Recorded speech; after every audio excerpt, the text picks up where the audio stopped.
America's Cold War years were filled with fear. Daily radio and newspaper reports blared frightening stories of advancing communism, imminent nuclear war, and Soviet spies.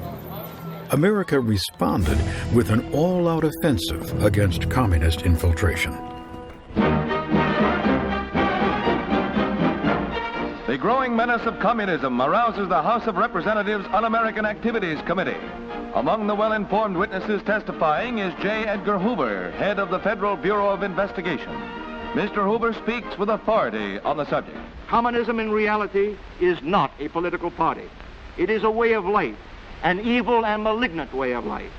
It reveals a condition akin to disease that spreads like an epidemic. And like an epidemic, a quarantine is necessary to keep it from infecting this nation. While Hoover's FBI worked behind the scenes, Congress expanded its own high-profile investigations, often ignoring the civil rights of the accused. Are you or have you ever been a member of the Communist Party? I believe I have the right to be confronted with any evidence which supports this question. I should like to see what you have. Oh, well, you would. Yes. Beginning in 1947, the House Un-American Activities Committee, or HUAC, investigated communist influence in Hollywood. The committee was concerned with the power of movies to persuade audiences with subversive messages. With movie stars and other industry professionals called to testify, the hearings became red carpet events. For the anti-communist witch hunt, it was a publicity bonanza. It is completely against the un-American feeling, this communistic thing. I believe I would move to the state of Texas if it ever came here, because I think the Texans would kill them on sight. We have sold them some films. A good many years ago, they bought the Three Little Pigs and used it through Russia.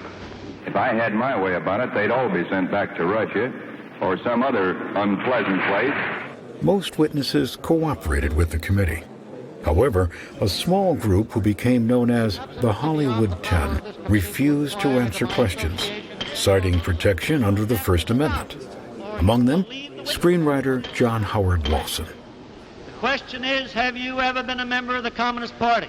I'm framing my answer in the only way in which any American citizen can frame his then answer you denied, to a question then which you, invades his, absolutely invades then his you right. denied, you refused to answer that question. Is that correct? I have told you that I will offer my beliefs, my affiliations, and everything else to the American public, and they will know where I stand, as they do from what I have written. Stand away from the stand. I have written for Americanism for many years, and I stand away from the stand. For the Bill of Rights, stand away from the stand. Therefore, it is the unanimous opinion of this subcommittee John Howard Lawson is in contempt of Congress.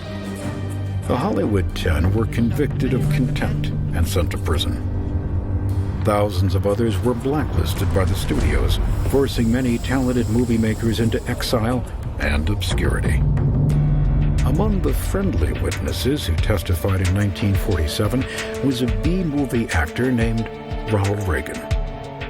No one could have suspected that 4 decades later, Reagan would play a leading role in bringing the Cold War to an end. If communists have attempted to inject their propaganda into the motion picture, they have failed miserably.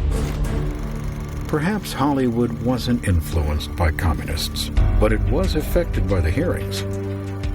Movie studios added to the hysteria by cranking out such anti-communist films as Is This Tomorrow?, Red Planet Mars, and dozens of others. But tawdry films did little to distract President Truman from what he saw as a perversion of American democracy. Now I'm going to tell you how we're not going to fight communism. We're not going to transform our fine FBI into a Gestapo secret police. We're not going to try to control what our people read and say and think. We're not going to turn the United States into a right-wing totalitarian country in order to deal with a left-wing totalitarian threat. In short, we're not going to end democracy. We're going to keep the Bill of Rights on the books.